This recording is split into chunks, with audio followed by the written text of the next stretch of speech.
Muito boa tarde. Estamos aqui hoje mais uma vez com o programa Ganhe Mais, o programa que tem como objetivo principal falar com as pessoas sobre a sua vida financeira. E é com grande alegria que eu trago aqui hoje o Ilan. O Ilan, pouco tive o privilégio de conhecer há 4 anos atrás. Acho que tem uma história bacana no mundo de investimentos, acertando pessoas de alta renda, começando no Rio de Janeiro e hoje já se estendeu um pouco além do Rio. Acho que já passou por importantes casas.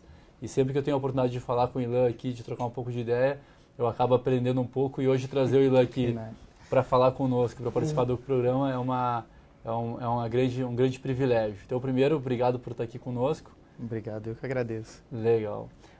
Eu acho que primeiro eu peço mais uma vez licença para os nossos traders. Acho que a programação do InfoMoney está bem intensa em relação à parte de ações, mas é o nosso momento para falar um pouquinho de alocação, de investimentos das formas mais diversas, das alternativas que existem, tanto em renda fixa, renda variável, imóveis e tudo mais. E a gente sempre procura trazer um especialista de investimentos, alguém que pode nos ajudar entendendo esse espectro mais amplo da nossa carteira e como é que a gente pode aproveitar as oportunidades que surgem.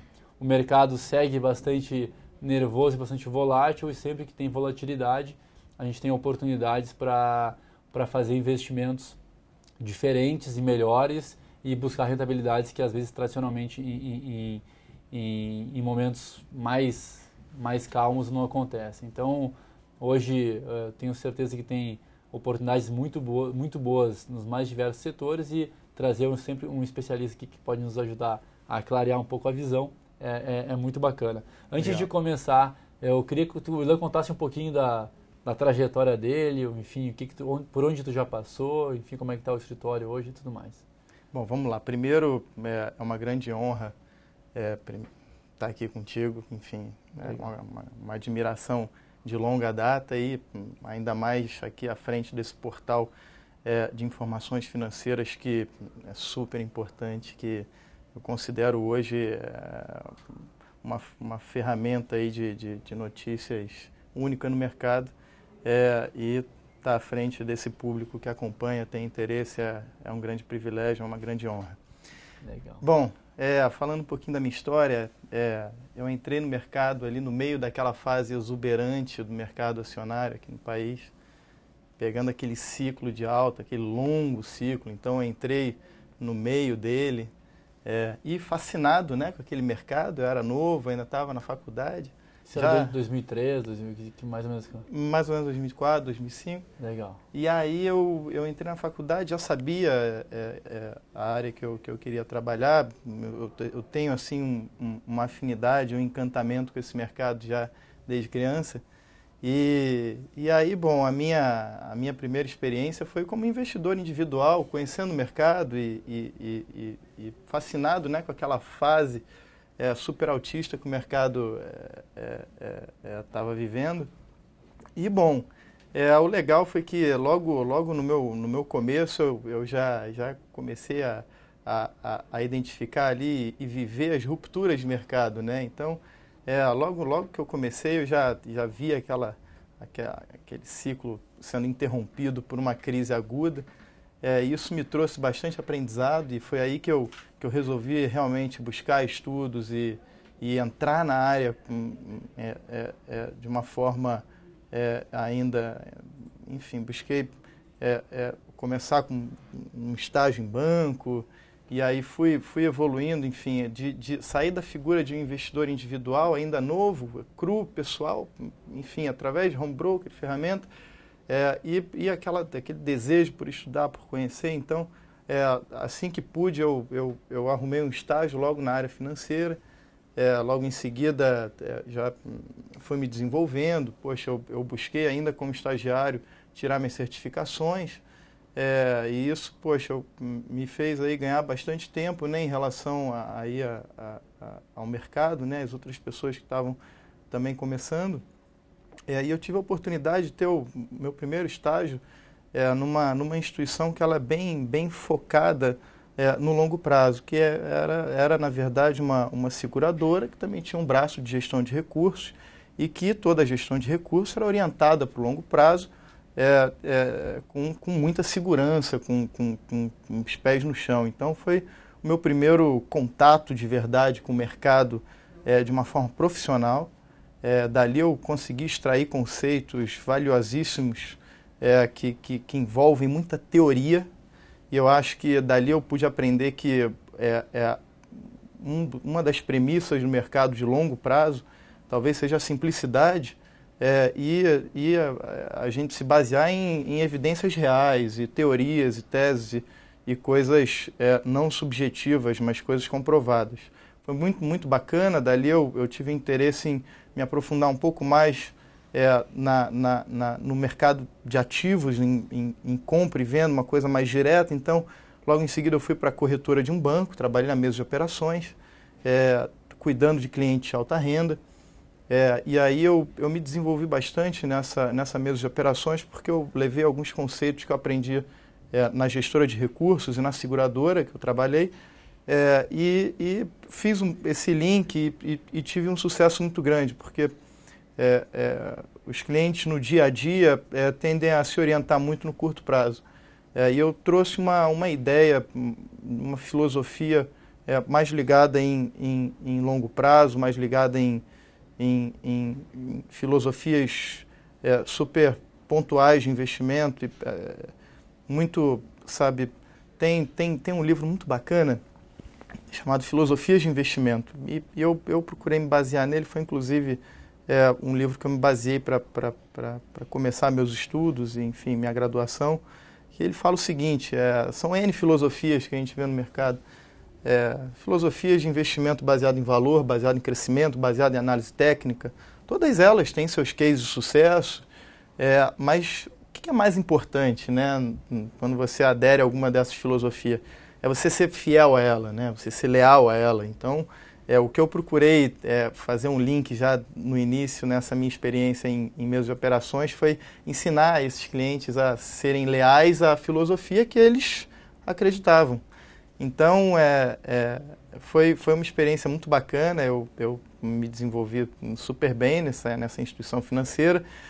Tive a felicidade de ser o funcionário dessa instituição mais bem avaliada em um ano, mais bem avaliado. E, bom, logo... Qual era o banco? Era o Banco Safra. Banco Safra.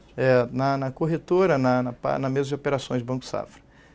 E aí, bom, logo em seguida eu trabalhei numa corretora inglesa, na ICAP, e lá também pude desenvolver esse trabalho, atendendo o público de alta renda, nas negociações diretas, em mesas de operações. E eu percebi que havia aí um buraco muito grande no mercado na orientação para os demais investimentos.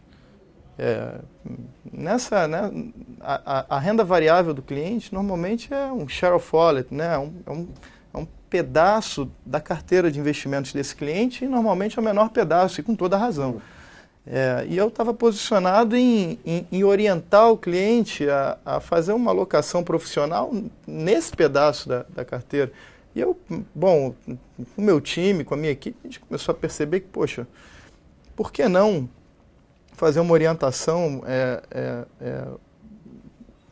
buscando a carteira como um todo? Porque a gente via clientes com essa demanda, clientes com mais do que a demanda, né, a necessidade. E aí, bom, a gente teve a oportunidade de conhecer a XP. A XP, ela foi responsável e é responsável por um grande movimento de transformação nesse mercado de orientação financeira, distribuição de investimentos. Inclusive, foi aonde a nossa história, né, a gente se conheceu, e, poxa, foi um movimento, eu considero chave na minha vida e na vida do meu negócio e na vida, acho que, dos clientes dos quais eu presto meu serviço e entrego o produto investimentos. Então, bom, o escritório que eu trabalho, a BR Advisors, e que eu junto com meus sócios, nós criamos, ele já nasceu dentro da XP Investimentos, com o objetivo de ser um escritório altamente profissional, priorizando a orientação financeira do cliente e a distribuição de investimentos da forma mais eficiente possível. é procurar, isso é a nossa missão, é procurar ser o melhor, a melhor conexão do nosso cliente com o mundo financeiro, e a gente acorda diariamente com a proposta de fazer o que a gente pode fazer de melhor. Então, é com simplicidade que a gente consegue manter a orientação e o foco para entregar o melhor possível. É isso que eu quero explorar contigo aqui, então, é pegar um pouco dessas tuas dicas, dessa forma que você trabalha e poder dividir, compartilhar com os nossos ouvintes aqui, espectadores. Legal. E acho que só fazendo uma menção, acho que tu ficou entre os 5 melhores assessores de investimentos da XP nesse último ano, correto? Exato, então, parabéns, exato. Parabéns Poxa, pelo prêmio aí. Obrigado. Bom, você, de certa forma, está de parabéns também, né? Porque você, por muito tempo, nos orientou de forma primorosa. Bom, é um trabalho muito gratificante. Poxa, nós fomos, eu acho que eu fui premiado, fui considerado um dos 5 melhores assessores de investimento do país, pela XP, que, poxa, consolida esse mercado. Mas, na realidade, como eu faço um trabalho muito dedicado e com uma equipe que tem uma distribuição de tarefas muito bacana, apesar de eu ter me destacado, é muito legal colocar que, poxa, houve aí um empenho enorme por parte do escritório todo, mas aonde eu gostaria de fazer jogar um conselho procurar fazer da melhor forma possível. Ter a certeza de que a gente faz que a gente não poderia fazer melhor. Isso vale para todo mundo, eu acho, todas as profissões que tem que fazer com empenho. Mas já entrando um pouco no assunto, a gente gosta aqui sempre de começar tentando dar... Acho que tu acaba no teu dia a dia lidando com uma série de investidores e tu se depara com pessoas que necessariamente não tinham até te conheciam uma boa estratégia de investimentos. E aí, o que são, assim, os erros mais comuns que tu encontra no escritório de você? Assim, o cara vem, esses erros, em geral, as pessoas cometem. Até para quem está nos ouvindo, aprender com eles e não repetir. Claro. Bom, acho que erros muito comuns são uma orientação muito curto prazista. Então, não enxergar os investimentos com uma visão holística de que é algo tão importante quanto a saúde. Não dá importância. Então, muitas vezes é por conveniência que as pessoas aplicam de forma não eficiente seus recursos. Uma segunda observação interessante a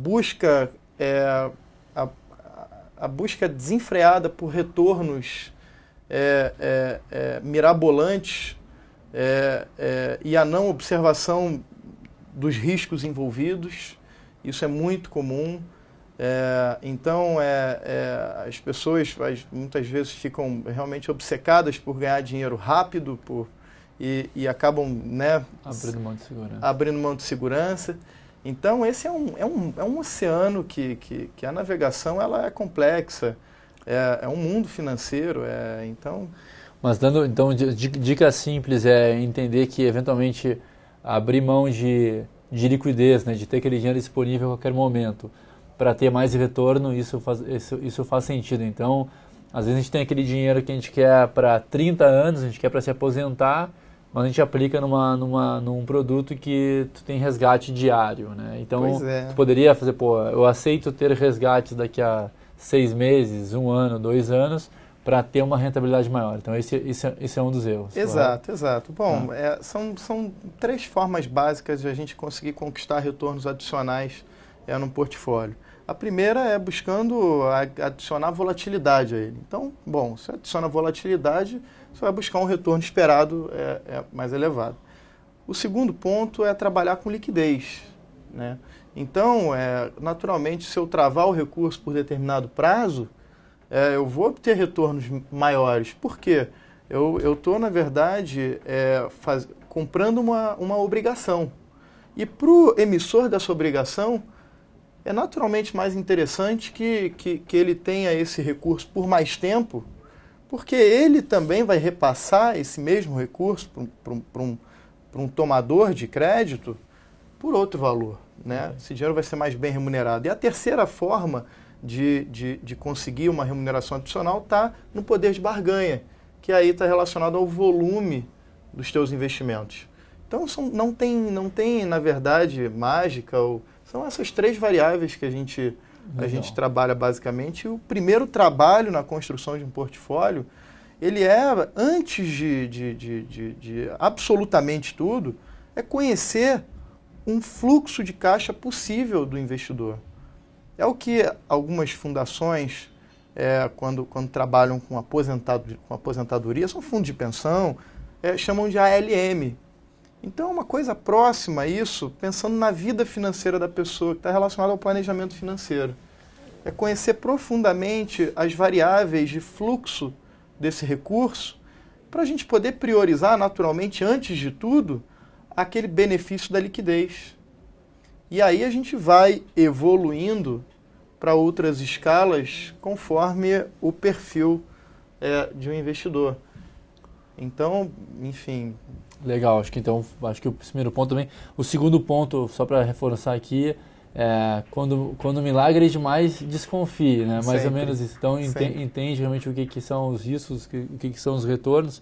Apesar de que hoje, na minha opinião, queria que tu confirmasse, a gente tem um momento especial no Brasil onde a renda fixa está pagando muito, né? Então, Perfeito. tu consegue ter aplicações com boa rentabilidade, com relativa segurança, em geral, a segurança de quem está emitindo aquele ativo. A gente tem o FGC, que é um órgão que protege uma série de aplicações, então até R$250 mil é possível ter proteção, acho que tu pode depois explorar um pouquinho mais. Perfeito. Mas ainda assim, quando vem aqueles caras oferecendo 3, 4, 5% ao mês garantido, é bom dar um passo para trás porque com certeza é perigoso, né? Com certeza. Acho que assim como a leitura de um diagnóstico é complicada para uma pessoa que não tem experiência médica, ou a leitura de um contrato pode ser complicada para quem não tem experiência jurídica, eu acho que essas leituras elas precisam ser abordadas com muito cuidado, com tato, e além de ter uma lupa bem clara,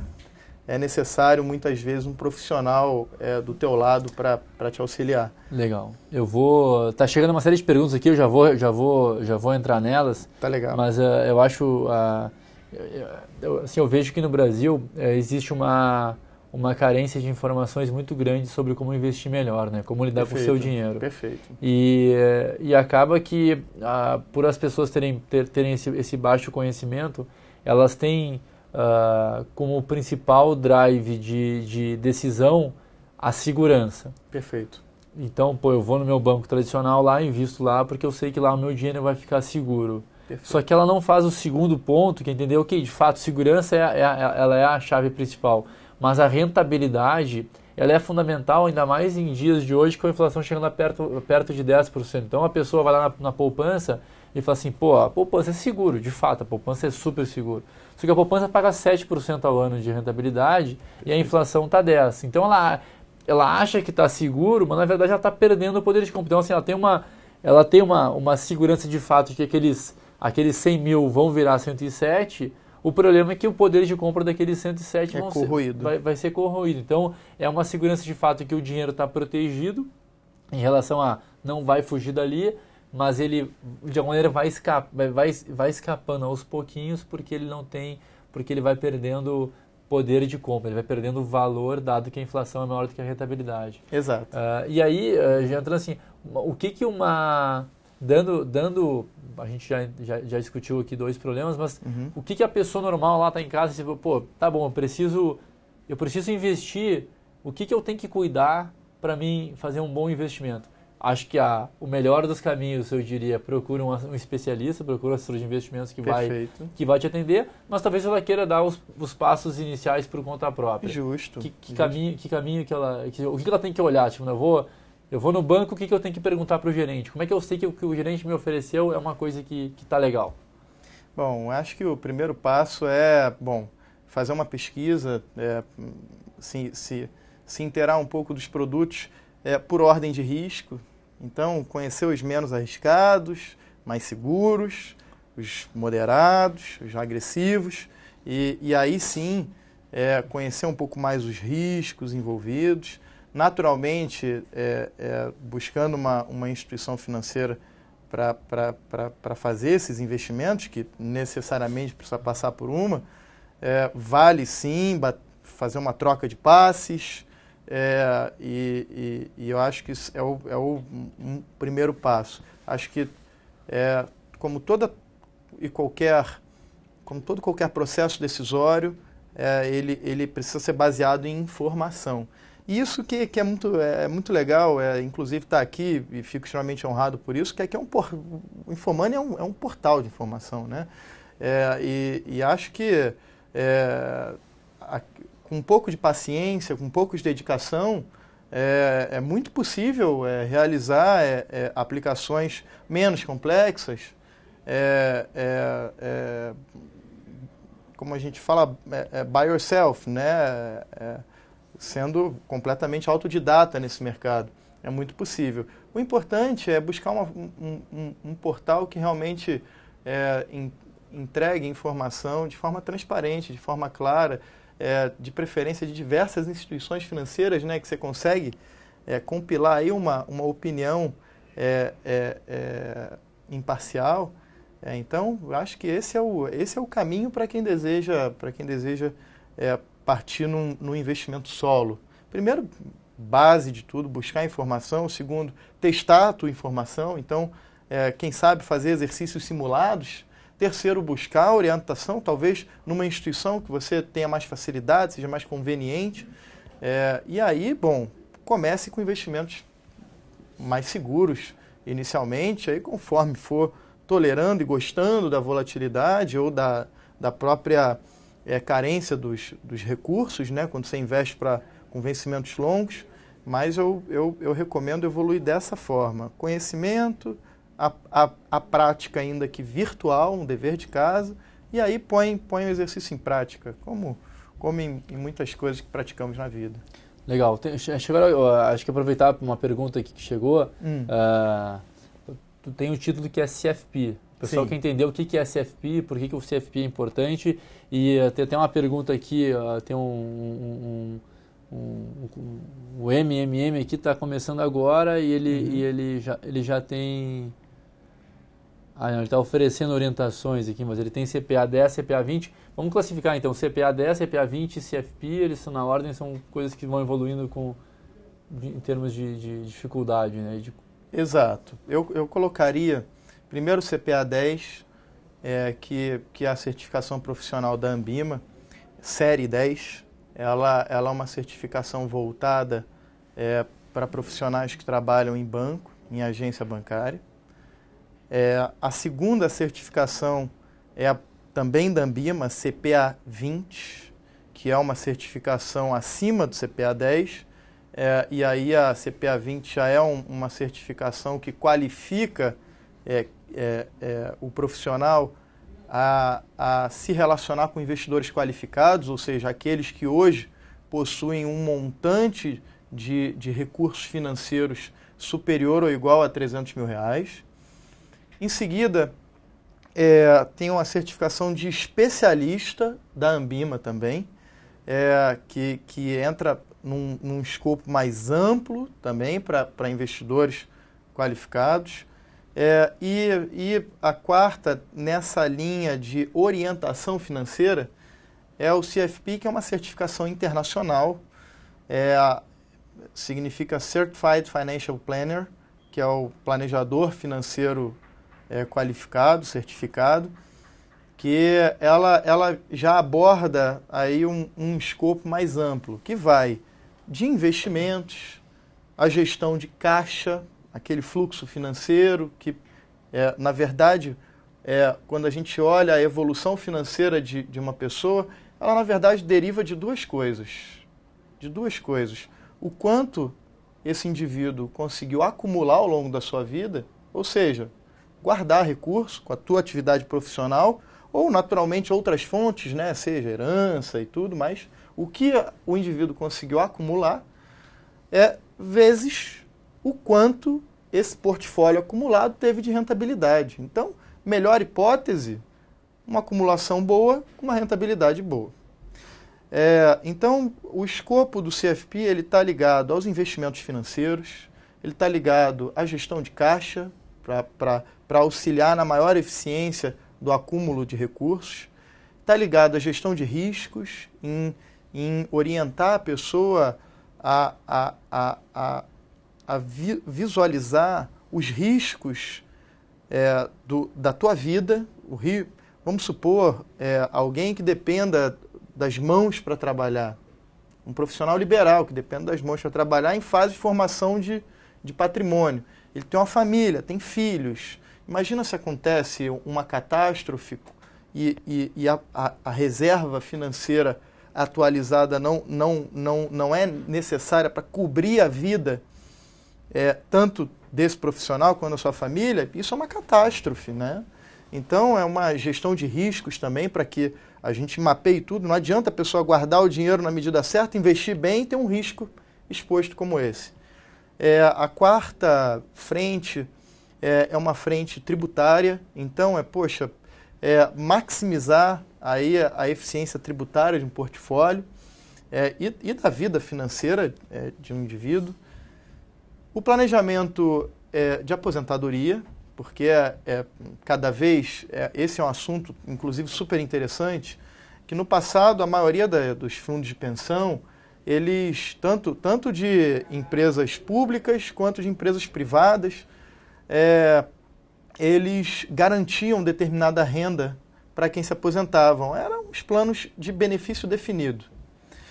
E hoje não. Hoje a maioria das pessoas, a responsabilidade da renda ao se aposentar, a maioria das pessoas, e inclusive em algumas empresas aí de capital público ou até no funcionalismo público, hoje essa reserva, o profissional ele é o único responsável pela formação dessa reserva, seja na forma da acumulação, quanto na responsabilidade de escolher os investimentos para ela. Então, é de suma importância hoje a gente observar essa questão, porque o nosso capital humano, do ponto de vista do trabalho, ele tem limite. Tá certo que muita gente acha prazeroso trabalhar depois de certa idade, eu tenho certeza, eu espero também chegar nesse ponto. Agora é muito prazeroso trabalhar por alegria, não por necessidade, né? Então, além desse ponto de planejamento de aposentadoria, fecha o ciclo com um planejamento sucessório. Legal. São formas mais eficientes de transmitir os recursos. Esse planejamento de aposentadoria, eu acho que esses dias um cara me explicou de uma maneira bem didática que eu achei interessante. Tu tem basicamente, quando começa a vida, duas forças, né? Na verdade, tu tem mais a força do trabalho que a força que te faz gerar riqueza, né? Então, perfeito. Eu ganho 1.000, 2.000, 3.000, e aí, a partir daquela sobra, eu começo a criar minha força financeira. Perfeito. Então, guardo 300, guardo 400, guardo 500. E aí, vai chegar uma hora que a tua força financeira, a rentabilidade vai ficando equivalente a quase a tua força do trabalho. Exato. E vai chegar uma hora que a tua força financeira é suficiente para pagar os teus custos. Perfeito. Né? E aí o teu trabalho passa a ser um trabalho que é um trabalho por alegria, por prazer, tu tem a liberdade para poder fazer aquilo que tu quer. Exato. Tu tá bravo com o teu chefe, não precisa mais se meter aquele chefe porque tu quer tentar, tu acha que tem uma oportunidade melhor. Exato. E quando a pessoa não tem essa força financeira, ela não conseguiu criar essa força financeira, ela começa a virar escrava do trabalho.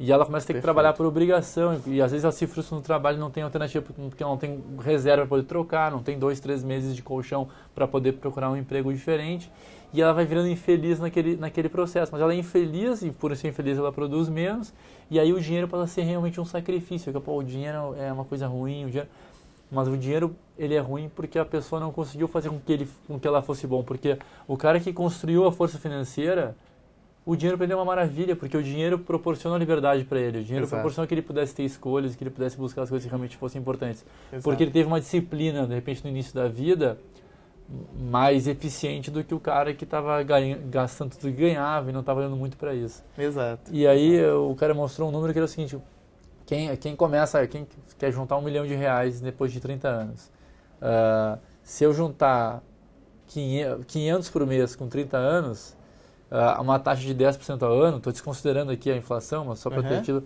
ele com 500 ele junta R$1 milhão. O cara que começar com 40, ele precisa de R$1.400.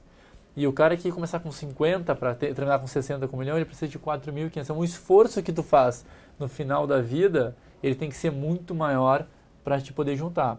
Exato. Algumas pessoas contam com a sorte, não, eu vou ganhar dinheiro lá na frente, lá vou me preocupar com isso. Mas talvez se ela tivesse sido um pouco mais eficiente aqui nessa gestão. Só que também não adianta tu juntar e botar na poupança.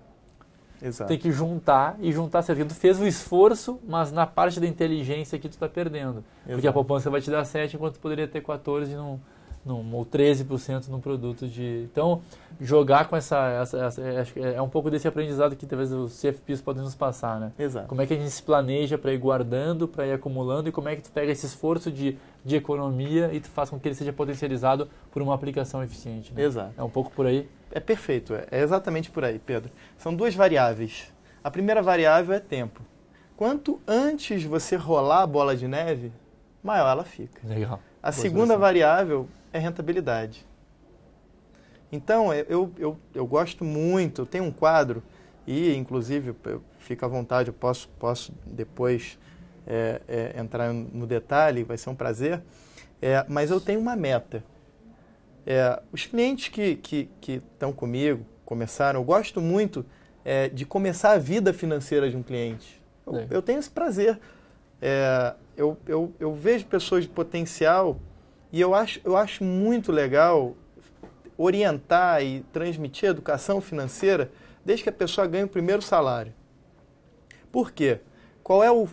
Eu coloco um target para eles, que eles têm que atingir no mínimo a valores de hoje, a valor atual, R$4 milhões aos 60 anos. E eu coloco exatamente esse quadro no qual as linhas representam a idade e colunas representam o teu retorno real. Bom, lá atrás, logo no início do nosso papo, você falou sobre a inflação, vencer a inflação. Bom, a inflação, ela corrói o teu poder de compra. Então, vamos supor, eu tenho R$100 mil hoje, resolvi guardá-lo no colchão. A gente teve uma inflação de 10% no ano, então vamos supor, eu queria comprar um carro hoje de R$100 mil, esse carro segue a inflação, perfeitamente. Daqui a um ano esse carro está valendo 110, eu guardei o dinheiro, eu perdi o poder de compra do que eu gostaria. Então, muita gente confunde guardar com investir. E simplesmente empatar a poupança, você não investiu, você guardou e corrigiu. E por que não investiu? O conceito de investimento, o conceito perfeito de investimento é você abrir mão de um consumo imediato em troca de algo maior no futuro. Mas se você simplesmente corrigiu o teu volume de recursos à inflação, você não aderiu à proposta do investimento. Então, o que é muito importante quando a gente se planeja para longo prazo é identificar o juro real de uma aplicação. Essa é a diferença. Não é se apegar no detalhe, é o juro real da aplicação. Se você simplesmente empatou a inflação, você não saiu do lugar.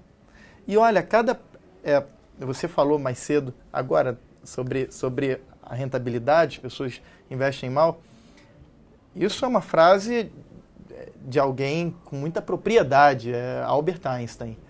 Ele dizia que os juros compostos são a maior força do universo. E é verdade. Experimenta fazer uma conta de R$10 mil em 50 anos a 10% ao ano. Você vai ver uma mágica. Porque juro sobre juro, é a bola de neve. Então, eu gosto bastante de mostrar, para mim, 4 milhões é um ponto satisfatório para gerar renda. E, naturalmente, uma renda compatível, uma renda que a pessoa possa viver com tranquilidade. Então, eu estabeleço no mínimo esse padrão.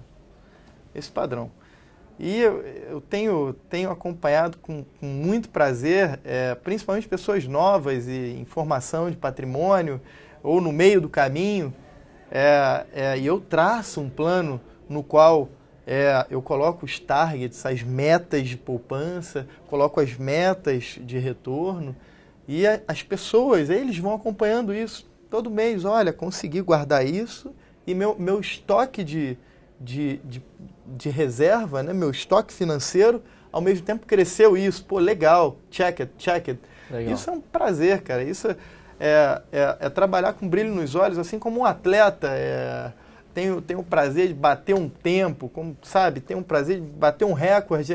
Para mim é simplesmente um trabalho que tem uma missão nobre, porque o brasileiro não investe, de um modo geral, o brasileiro não tem muito conhecimento em investimento. Até muito tempo, até pela nossa, né, evolução econômica e moedas, mas de um modo geral o brasileiro guarda dinheiro no colchão, guarda dinheiro na poupança, ou então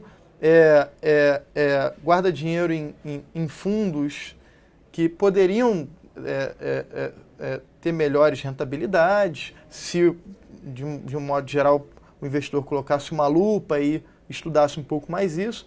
E, muito interessante, eu nas minhas apresentações exponho 2 pesquisas, tá? Uma que trata da poupança média do brasileiro, que roda na faixa de 3% a 14% do PIB. E a nossa demanda de investimento roda na faixa de 17% a 18%, ou seja, a gente poupa menos do que precisa de capital. E a segunda coisa é que o brasileiro ele não investe eficientemente esse recurso. Se eu não me engano, a pesquisa em 2011, 2012, da Ambima com o Ibope, ela mostrou que 51% dos brasileiros não tem nenhum investimento. E o investimento, né, o investimento mais procurado naquela pesquisa foi a poupança. Então, é um mito, né, mas não é uma questão de rentabilizar. É simplesmente, né, aquele mito da segurança da poupança, aquele mito, né, de saber que está lá guardadinho como se estivesse no colchão. E a gente buscando alternativas, a gente descobre que existem investimentos tão seguros quanto a poupança que rendem aí. Mas a gente tem uma ferramenta no Ganhe Mais dentro do InfoMoney que ela permite que a pessoa faça a comparação ali dos seus investimentos. Né? Legal. E aí, quando a gente tem aqui a estatística, a gente tem 20 mil pesquisas já feitas nos últimos 13 meses. Então, mais de 7 mil pessoas por mês fazem a pesquisa. E o principal produto é poupança e o segundo principal produto é capitalização. Capitalização. É impressionante. Né? Ainda é um produto que as pessoas entendem que é um investimento, mas que, em geral, rende ainda pior do que a poupança. Né? Então, tu vê esse conceito que tu falou no início de que para investir tu tem que estar ganhando no mínimo acima da inflação para ter ganho real. No mínimo. Mais da metade de dos usuários do InfoMoney que são pessoas mais interessadas no assunto, ainda essas pessoas cometem na minha visão, esse equívoco de investir na poupança, porque tem produtos tão seguros quanto a poupança que garantem uma rentabilidade muito maior. Então, me parece uma coisa basicamente por falta de educação, mas eu já falta de educação e de informação. Então, eu já vou... Me permite fazer uma observação super rápida. A gente, acompanha uma verdadeira evolução no nosso mercado. Do ponto de vista educacional, a revolução, a internet, ela facilita, né, o meio de comunicação, a pulverização de informação, o acesso à informação. Ao mesmo tempo, o mercado financeiro vem evoluindo bastante. A palavra, eu acho que justifica bastante esse movimento de mercado é a democratização. Primeiro, a democratização da informação, porque essas informações relacionadas a investimento, a matemática financeira, que muita gente olha como bicho de 7 cabeças, ela estava restrita aonde? Em cursos específicos, nas faculdades e cursos diversos. Enquanto, por outro lado, houve também uma democratização muito séria e muito bem conduzida na parte da distribuição dos investimentos. Porque até algum tempo atrás, para alguém saber que existia uma LCA, tinha que ter uma reserva financeira enorme. E então nem era interessante para os agentes de distribuição expor isso, né? E isso está sendo muito interessante, essa democratização no aspecto educacional, nas prateleiras, nos profissionais cada vez mais qualificados. Então isso é um ponto interessante que eu queria colocar. Legal. Eu vou entrar a gente está entrando na reta final do programa. Tá bom. Tenho aqui uma pergunta, o nosso usuário que tem 200 mil reais para investir. Perfeito. Ele pede uma sugestão, o João aqui que pergunta. É difícil sem conhecer um pouco o perfil, mas o que tu diria exatamente para o João aqui? Não, primeiro, a escala de segurança, ela primeiro envolve volatilidade, segundo envolve carência / vencimento. Então, bom, tendo poucas informações aqui para a gente desenhar uma alocação, e aliás, até algo muito interessante da gente abordar é que, segundo estudos super conceituados, 95% do retorno de uma carteira de investimentos 95% da responsabilidade do retorno dessa carteira é oriundo da alocação dos ativos, de como você distribui. Se eu não me engano, o timing, que essas entradas e saídas que são muito baseadas em preço, não em fundamentos, corresponde a um percentual muito pequeno, algo em torno de 2%, que é um percentual tão grande quanto a sorte. Legal. Então, é bacana a gente ter isso desenhado, porque a alocação, em tese, a alocação tem que ser simples e profissional. Você tem que fazer o que você pode justificar, né? Então, o que eu recomendo? O nome é João, correto? João. Eu recomendo o seguinte: primeiro, observar teu perfil. Primeiro, observar o teu horizonte de investimento. Isso, pontualmente, baseia-se numa análise do que você vai usar desses recursos, com a necessidade. Porque você pode mexer com prazos, e prazos diferentes. Porque hoje, como te falei, a plataforma de investimentos de diversas instituições financeiras é super democratizada. Então, você pode pegar um volume pequeno em cada título. Mas, bom, primeira coisa, saber que, num grau de risco, liquidez imediata e volatilidade zero, é o risco mais baixo. E o risco vai subindo conforme teus vencimentos e tua volatilidade sobe. Então, conhecer muito bem teu horizonte de investimentos, conhecer muito bem a tua tolerância à volatilidade. Se você toleraria, por exemplo, um mês com teu estoque rendendo negativamente. Tem gente que tolera, tem gente que não tolera. E o terceiro, conhecer o teu objetivo de retorno, claro que tendo pleno conhecimento dos riscos envolvidos, ou seja, da tua tolerância. Tem que ser algo extremamente coerente. Se não for coerente, não encaixa. A taxa de juros vigente é de 14,25% ao ano. Em tese, o investimento eficiente e seguro, ele tem que render 14,25% ao ano bruto. Aí você retira o IR, é isso que a carteira deve render no teu benchmark mais seguro. Agora, existem formas de elevar a rentabilidade, formas de encontrar eficiências fiscais que reduzam, por exemplo, teus impostos pagos sobre o ganho da aplicação, mas aí a gente já adentra um ponto que necessita de um pouco mais de informações específicas. Então, acho que o conceito básico do CFP é entender um pouco do cenário, né? Então, como é que é o cenário? O cenário está crescimento, inflação alta, inflação baixa, tendência já é uma informação. A segunda informação é o perfil e os objetivos do cliente. Perfeito. E aí, com base nisso, se monta uma carteira escolhendo os ativos, o tipo de ativo, né? A classe de ativos. Exato. E depois, sim, dentro da classe de ativos, então a pessoa é ultra conservadora, que é o dinheiro em liquidez imediata, tá bom? Então ele vai ter que buscar uma aplicação de renda fixa com liquidez de zero. Exato. O que existe de alternativas nesse momento? Existe um fundo do BTG, um fundo do GIP, um fundo do Itaú, enfim, e aí dentro disso ele vai escolher aquele produto que mais se adequa a ele. Né? Exato. O processo começa com uma extração detalhada, completa, de dados qualitativos e quantitativos. Então, o processo de desenho da carteira de um cliente, o que eu mais faço é ouvir. São perguntas específicas, eu me apresento rapidamente e eu ouço. Eu obtenho o máximo de informações possíveis. Então, o processo começa daí. Legal. Então, o Marcos aqui ele foi um pouco mais completo. Eu vou ler aqui o que ele colocou. Uhum. A gente vê se a gente consegue dar uma resposta para ele Tá. sobre isso. Ele tem 42 anos, tem apartamento próprio, onde ele mora. Perfeito. Mais uma casa onde funciona a microempresa dele. Ele tem 2 milhões de reais em dinheiro distribuídos em LCI, LCA, CDBs e debêntures. Perfeito. Ele está com uma arritmia cardíaca e pensa em se aposentar. Tem o perfil de investimento moderado. O que os senhores recomendam para me aposentar num prazo de 2 anos?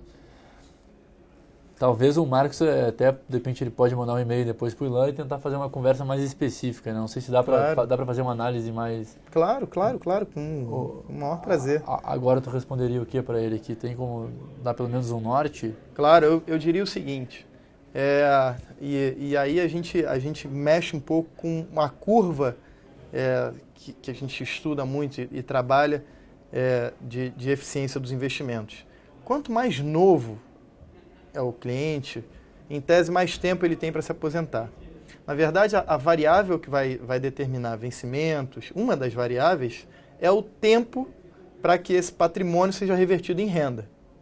Então, quanto mais tempo eu tenho, mais tolerância à volatilidade, mais tolerância a vencimentos longos, eu vou trabalhar. Agora, não à toa, poxa, você tem uma indústria de fundos chamada Life Cycle Funds, por exemplo. Life Cycle Funds é uma indústria que ela determina a data que você deve transformar aquilo em renda, a data que você vai se aposentar. Então, vamos supor, um fundo que planeja aposentadoria em 2050. Naturalmente, a gente tem aí 35 anos para aposentadoria, 35 anos é um horizonte bastante longo. Provavelmente esse fundo vai ser carregado de ações e títulos de renda fixa com vencimento muito longo. Agora, conforme a gente vai se aproximando dessa data de aposentadoria, a gente precisa diminuir a volatilidade desse portfólio, porque já é um recurso que a gente não pode mais se dar o luxo de uma movimentação brusca. Porque é com ele que a gente vai planejar a nossa renda. É em cima dele que a gente vai estabelecer um percentual para que isso se transforme em fluxo de recursos. Então, a primeira coisa que eu recomendo, poxa, o Marcos, ele já tem um perfil bacana, poxa, já tem um imóvel próprio, um outro imóvel onde funciona a empresa dele, já tem uma boa reserva de recursos.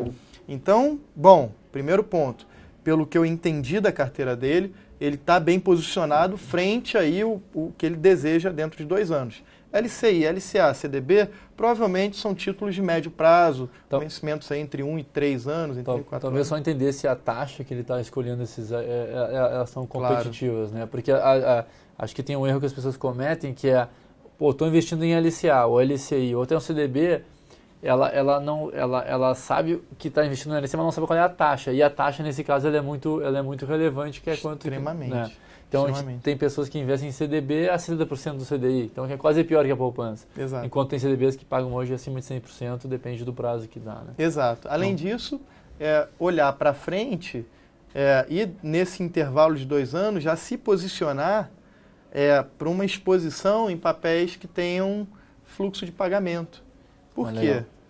Se haverá necessidade de um fluxo de caixa para aposentadoria, naturalmente é interessante esse fluxo pago pelos papéis investidos, mas ao mesmo tempo não trabalhar com papéis de curto prazo e médio prazo. Perfeito. Por quê? Você corre o risco do reinvestimento.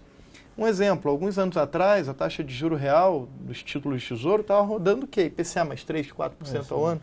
Quem se aposentou IPCA mais 3%, 4% ao ano, teve uma renda inferior a quem está se aposentando hoje. A 7%. 7%. Então imagina, hoje a gente tem uma renda interessante, até do ponto de vista histórico, né, dos títulos públicos, mas é importante observar se isso é um grau satisfatório de aposentadoria, porque se você correr o risco do reinvestimento, daqui a 10 anos, por exemplo, os títulos públicos podem estar pagando uma outra taxa, e aí você fica na mão, né? Então, esse planejamento de aposentadoria é importantíssimo. Legal. O pessoal da produção aqui colocou o e-mail do Ilan, então quem quiser falar com ele tá ali o contato. Legal. Quem quiser também ver o perfil do Ilan no Ganhe Mais, a gente tem uma plataforma hoje que reúne mais de 250 especialistas de investimentos.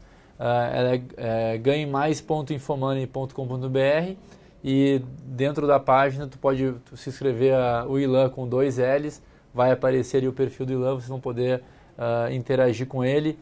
Não sei se o pessoal da produção consegue colocar também esse link direto do Ganhe Mais, mas se não, depois a gente coloca e disponibiliza. Mas dentro do Ganhe Mais vocês têm a possibilidade de conhecer o Ilan e também outros especialistas. Maravilha. E quem quiser falar diretamente com o Ilan, também está aqui o e-mail dele. Eu vou fazer uma última pergunta, que é uma coisa que chega bastante. Já está aqui o perfil já está aqui o link do Ganhe Mais. O pessoal da produção está eficiente hoje. Tá? Legal. Tá muito legal. Que é uma dúvida que acontece bastante, porque hoje a BR Advisors, que é o teu escritório, ele opera através da XP Investimentos, que é uma corretora que provê todo tipo de uma série de alternativas de investimentos. Então, uma vez que tu consiga definir que a pessoa quer renda fixa, tu vai lá e mostra para ele alternativas de renda fixa. Então, a comparação nesse caso ela se dá de maneira muito simples, né? Tu consegue, através de uma única conta, ter acesso a vários produtos. Exato. Só que as pessoas falam muito, e tem uma pergunta aqui do Luiz, que ele fala o seguinte: pô, ele tem 100 mil reais investido e ele pensou em LCI, mas o banco dele só paga 78% do CDI num CDB que ele aplica. E ele não quer tirar o dinheiro de lá, porque senão ele perde todos os benefícios de taxas. E aí, o que eu faço? O que vocês recomendam? O que é a recomendação para o Luiz nesse caso? Não, vamos lá. Acho que o Luiz primeiro tem que ponderar e observar aí, fazer uma análise comparativa das opções disponíveis no mercado. Primeiro, ele tem um volume de 100 mil reais. Então, hoje existe um seguro, digamos assim, para aplicadores de instituições financeiras que estão em determinados produtos, como o próprio CDB, no qual o FGC garante até 250 mil reais por CPF em cada instituição financeira. Então, ele tem N opções de bancos grandes a bancos pequenos para aplicar seus recursos com muita segurança. É muito legal ele procurar fazer um comparativo, principalmente com instituições independentes, que tem uma prateleira de produtos aberta, uma arquitetura aberta, no qual diversos emissores, ou seja, bancos, dispõem seus produtos nessa prateleira, para que ele faça um comparativo franco entre o que ele tem e o que ele poderia ter. Então, primeiro, estabelecendo esse comparativo, ele tem uma base para trabalhar e para calcular. Vamos supor, ele tem quantos ele tem por cento do CDI? 100 mil reais, 78% do CDI. 78% do CDI. Eu fiz uma conta aqui, está com 10,5 mais ou menos. Tá. Bom, vamos pensar no CDB com liquidez imediata. Se eu não me engano, tem hoje disponível a 101% do CDI. 101% do CDI daria aí na faixa de 14,30, 14, uns quebradinhos. 3% de perda em relação ao que ele tem. 14,3 bruto, quase 3%. E aí, qual a conta? Bom, vamos colocar isso de forma líquida, então retira ali o IR, vamos considerar até um IR de 22,5%, quem sabe, mas um vai para mais ou menos o que? 8,5%, entre 8 e 9%, e o outro vai talvez aí para entre 11 e 12 talvez. A diferença seria, se tirar o R só da diferença desses 3%, a gente está falando de 2,4%. Em cima de 100 mil, está pagando R$2.400, está deixando de ganhar R$2.400, correto? Exato, exatamente. Quanto que ele paga tem que fazer talvez na faixa de R$50 por mês. Vezes 12. R$600. Então, essa conta... Se ele pagasse a taxa, os R$60, que é uma taxa cara, ele está deixando de ganhar R$2.000. Ainda assim... Exato. E se a gente for ponderar isso ao longo de anos, né, botar o bola de neve, a diferença é brutal. Então, eu gostei dessa pergunta que chegou para a gente, que ela é uma pergunta que acontece bastante. Legal. Então, bom esclarecer. Então, o importante é fazer conta, é comparar. Eu acho que a gente compara o centavo da gasolina, a gente compara o seguro do carro, a gente compara a passagem aérea, a gente compara o preço do sabão em pó, mas as pessoas não comparam seus investimentos e acabam, por isso, deixando muito dinheiro na mesa. Então, exatamente, isso é muito recorrente. Legal. Pessoal, chegou no fim do programa aqui, o papo foi bom, passou rápido. Tinha bastante pergunta para responder que eu tinha selecionado, mas fica para a próxima. O contato do Ilan está aqui, o e-mail está ali, o contato no Ganhe Mais também está aqui. A gente agradece a presença de todos e volta agora com a programação de trade, que já tem bastante gente para entrar. Beleza? Obrigado. Maravilha. Obrigado, pessoal. Obrigado, Ilan. E boa sorte lá. Obrigado, Pedro. Eu agradeço também a participação de todos que estão ao vivo acompanhando e talvez quem não pôde aí fica gravado, frente, fica gravado.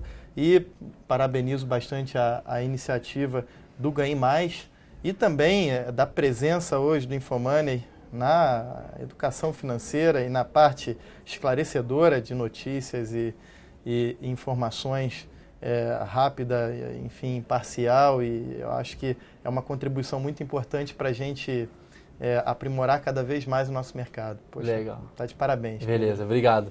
Valeu. Obrigado, pessoal. Até a próxima, até a quarta que vem. Até mais.